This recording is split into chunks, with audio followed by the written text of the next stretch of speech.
Once the FinOps gain traction, it follows a structured path from pilot to full-scale practice. Let's break it down into 4 distinct stages.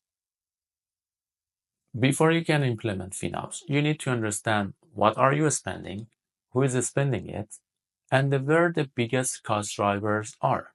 This stage is about gathering cloud cost data from AWS, Azure, GCP, and SaaS platforms, identifying existing tagging structure or the absence of them, mapping current workflows and processes, and talking to stakeholders to understand their pain points.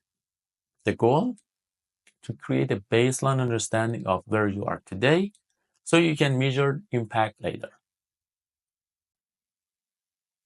Now that you understand your current state, it's time to make the case for change.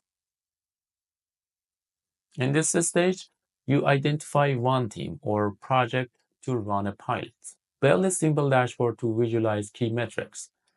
For example, either resources, data transfer, or premium services.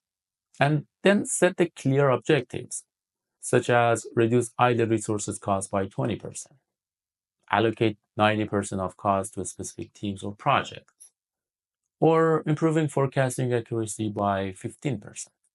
And finally, present the proposal to leadership, focusing on projected savings, increased visibility, and reduced risk. Now you're ready to set up the practice. This is where you form a FinOps working group, a small team to run the pilot and refine processes.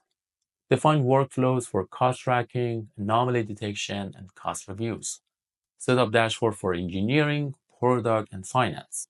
And create simple playbooks for running cost reviews, assigning cost owners, or tagging resources. And of course, train teams on how to use the new tools and dashboard. The goal? To get the basics in practice so teams can start using cost data to make decisions. Now it's time to go live. Pilot the FinOps practice with one team or project. Run regular cost reviews focusing on either resources, collect feedback, and track results and share wins. Once the pilot proves value, expand the practice into other teams or projects.